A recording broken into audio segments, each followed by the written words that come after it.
नमस्कार। आज हम लोग जिस स्किल की बात कर रहे हैं वो है इंटरपर्सनल रिलेशंस। देखिए, जब हम सोसाइटी में या किसी ग्रुप में काम करते हैं, ऑर्गेनाइजेशन में काम करते हैं, तो दूसरे लोगों से हमारे संबंध स्थापित होते हैं। हम उनके साथ बात करते हैं, बैठते हैं, कम्युनिकेट करते हैं, साथ में बहुत सारा टाइम बिताते हैं, अपने आइडियाज़, फीलिंग्स, इमोशंस, अच्छी बुरी बातें उनके साथ शेयर करते हैं। और इस सब का जो प्रभाव है वो न केवल हमारी व्यक्तिगत संबंधों में पड़ता है, बल्कि जो हमारे प्रोफेशनल रिलेशन हैं उनके ऊपर भी बहुत ज़्यादा पड़ता है। तो इसको कहते हैं पारस्परिक संबंध या अंतर्वैयक्तिक संबंध।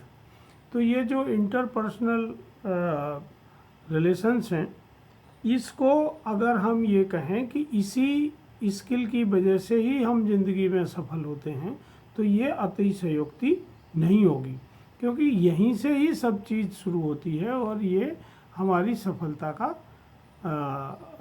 जो नींव का पत्थर है वो इंटरपर्सनल स्किल ही है। बहुत सारे लोग हैं जो अकेले में बहुत अच्छा परफॉर्म करते हैं, अकेले में बहुत खुश रहते हैं, अकेले में बहुत अच्छा काम करते हैं, पर जैसे ही वो ग्रुप में आते हैं, ऑर्गेनाइजेशन में या समूह में या टीम में काम करते हैं, वैसे ही उनकी क्षमताएं बिगड़ने लगती हैं। तो जब हम लोग किसी भी कंपनी के लिए इंटरव्यू करते हैं तो प्राइवेट कंपनी में सामान्यतः 3 चीज़ें देखी जाती हैं। एक को कहते हैं हम IQ, जो इंटेलिजेंस कोशिएंट है। दूसरे को कहते हैं EQ, जो इमोशनल कोशिएंट है। और तीसरों को कहते हैं RQ, रिलीजियस कोशिएंट। और इन तीनों के आधार पर ही आपके व्यक्तित्व का मूल्यांकन होता है। और जो एम्प्लॉयर है वो ये तय करता है कि आपको उसकी कंपनी में काम के लिए रिक्रूट कर सकता है या नहीं कर सकता है। तो देखिए, जो IQ जिनका अच्छा होता है वो रूल्स को फॉलो करते हैं, पर जिनका EQ अच्छा होता है वो रूल्स को बदलते हैं। पर RQ जिनका अच्छा होता है वो इथिकल रूल्स को फॉलो करते हैं, मतलब जो सभी के लिए हितकारी चीज़ें होती हैं। इसी तरह जो IQ वाले हैं वो लोग अपने ज़िंदगी में इजी चीज़ों को एक्सेप्ट करते हैं। जो EQ वाले लोग हैं वो हार्डेस्ट चीज़ों को एक्सेप्ट करते हैं। और जो RQ वाले लोग हैं वो समन्वय बना के काम करते हैं, लोगों के साथ मिलजुल के उसमें सब में सबके हित का काम ढूंढ के ही वो काम करते हैं। इसीलिए इस स्किल को social skill, people skill, soft skill या लाइफ स्किल जैसे नामों से भी बुलाया जाता है।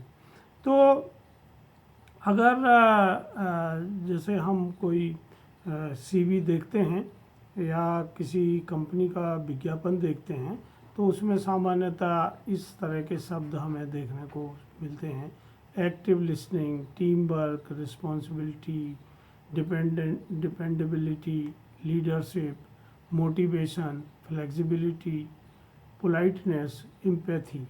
ये सब जो चीज़ें हैं ये आपके EQ का हिस्सा हैं और ये इंटरपर्सनल रिलेशन स्किल के अंतर्गत ही आती हैं। तो अगर हमें इंटरपर्सनल रिलेशन अपने इम्प्रूव करना है तो हमें क्या करना होगा? एक तो हमें कम्युनिकेशन स्किल होना चाहिए, जैसे हमने पिछले वीडियो में कहा कि हमें लिखित और वर्बल दोनों कम्युनिकेशन बहुत अच्छे होने चाहिए। और ख़ास तौर से नॉन वर्बल कम्युनिकेशन हमारे बहुत पॉजिटिव होना चाहिए। हमारी बायो एनर्जी, फीलिंग्स, हमारा body language, tone, texture, speed, ये सब बहुत अच्छा होना चाहिए। हम इमोशनली बहुत स्टेबल हों, ऐसा नहीं कि हम इमोशन के साथ बहुत तेज़ी से ऊपर नीचे होते हैं। हमारा मूड, अगर कोई चीज़ काम करने में कठिनाई आ रही है तो हम एकदम से गुस्सा हो सकते हैं, या कोई आदमी हमारी बात नहीं मान रहे हैं तो हम झगड़े के लिए तैयार हो जाते हैं। तो ये लोग वो लोग हैं जो इमोशनली स्ट्रांग नहीं होते हैं। तो इमोशनली स्ट्रॉन्ग कौन होते हैं? जिनको अपने आप पे भरोसा होता है, जो सेल्फ कॉन्फिडेंट लोग होते हैं वो बहुत इमोशनली स्टेबल होते हैं। जो जितने ज़्यादा अंदर से डरे हुए लोग होते हैं वो उतने ज़्यादा इमोशनली इनस्टेबल लोग होते हैं। फिर जो इसमें नेगोशिएशन, परसुएशन, इन्फ्लुएंस, ये स्किल्स भी हमारे अंदर होना चाहिए कि हम लोगों से बातचीत कर सकें, नेगोशिएट कर सकें, उन्हें अपने साथ काम और लंबे समय तक लगातार काम करने के लिए परसुएट कर सकें और उनके ऊपर हम अच्छा पॉजिटिव प्रभाव डाल सकें ताकि वो हमारे साथ काम करें। ये सब जो स्किल है उसमें मेडिटेशन बहुत काम करता है।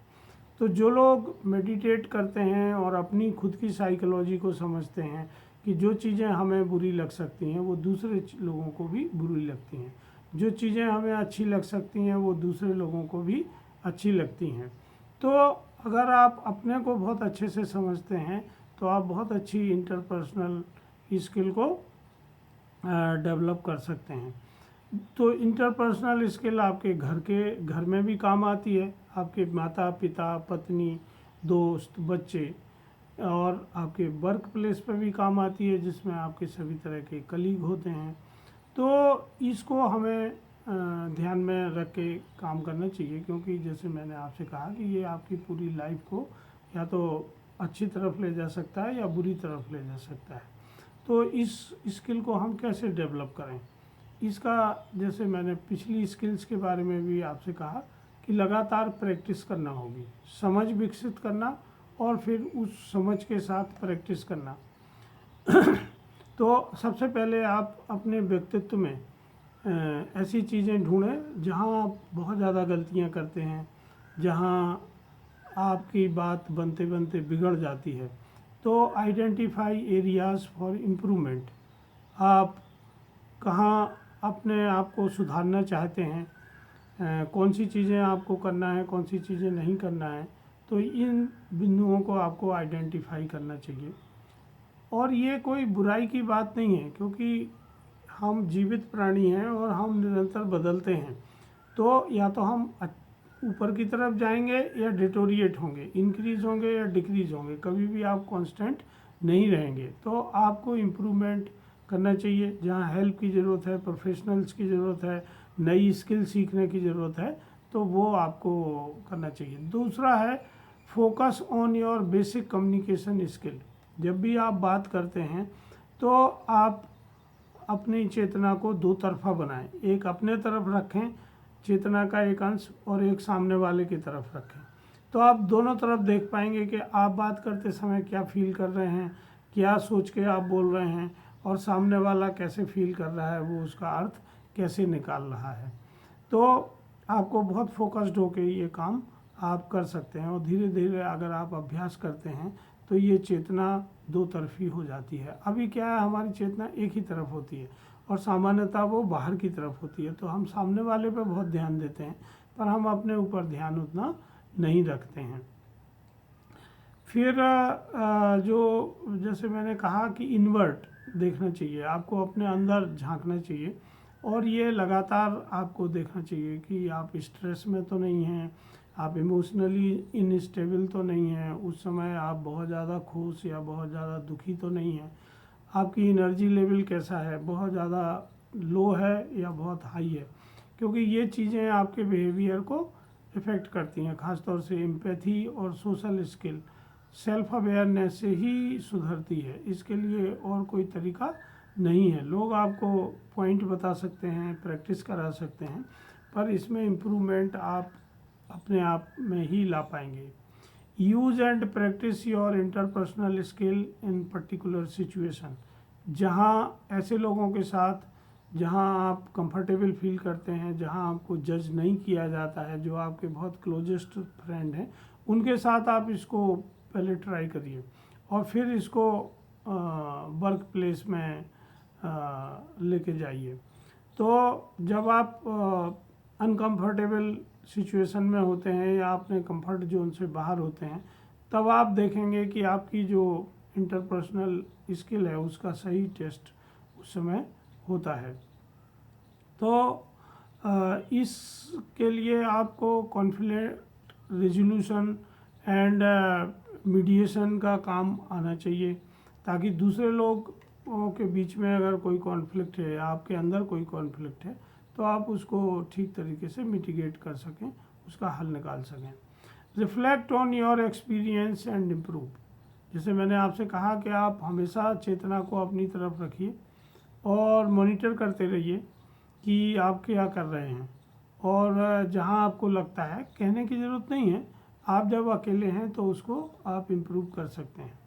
देखिए, जो इंटरपर्सनल स्किल है उसको आपको अपने रिज्यूम में भी लिखना पड़ता है, तो कौन से शब्द आप यूज़ कर सकते हैं।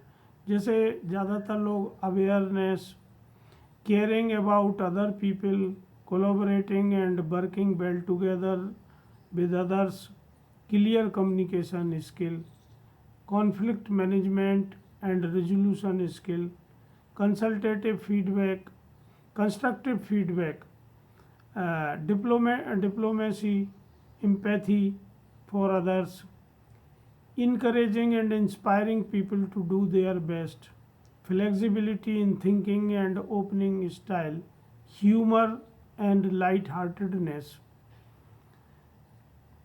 inspiring and motivation others, listening well, mentioning and coaching team members, networking and building relationships। इस तरह के लोग शब्द यूज करते हैं। इसके अलावा patience when dealing with others, public speaking and presentation skill, respect for everyone no matter who they are, sensitivity towards the preference and wishes of others, socialising skill, being good at team building and at building trust, tolerance and respect for team members. तो आप इन शब्दों में से चयन करके अपने resume में ऐसे शब्द डाल सकते हैं जिससे आपका रिज्यूम बहुत हेल्दी होगा और आप ऐसे अपनी पर्सनल रिलेशनशिप स्किल को आगे ला पाएंगे। क्योंकि जितना ज़्यादा आप प्रोफेशनल रिलेशन रखेंगे उतना अच्छा आप टीम में काम करेंगे। जब आप बहुत पर्सनल रिलेशन बना लेते हैं तब बहुत सारे कॉन्फ्लिक्ट क्रिएट हो जाते हैं, और पर्टिकुलरली अगर दो विपरीत जेंडर के बीच में कोई रिलेशन है तो वो बहुत ज़्यादा कॉम्प्लिकेशन आपके इंस्टीट्यूशन में या ऑर्गेनाइजेशन में क्रिएट कर देता है। कई बार वो आपके ऑर्गेनाइजेशन की पॉलिसी के भी खिलाफ होता है। तो आपको जानना चाहिए कि आपके यहाँ किस तरह की पॉलिसीज़ हैं और उनके साथ आप कैसे अपने आप को जेल करते हैं, उनके साथ कैसे आप एडजस्ट करते हैं। तो इसी तरह की जो सॉफ्ट स्किल्स हैं वो ई फसल ट्रेनिंग इंस्टीट्यूट कर्मा सेतु में सिखाई जाती हैं, जिससे कि आपकी एम्प्लॉयबिलिटी बढ़े, आपकी प्लेसमेंट की ज़्यादा चांसेस हों, और आप अगर करियर में हैं तो अपने करियर को नेक्स्ट लेवल पर ले जा सकें और अपने गोल्स को आसानी से अचीव कर सकें। तो अगर आप इस तरह अपने आप को इम्प्रूव करना चाहते हैं तो आप ई फसल ट्रेनिंग इंस्टीट्यूट कर्मा सेतु के लोगों से कांटेक्ट कर सकते हैं, उनसे संपर्क कर सकते हैं। धन्यवाद, नमस्कार।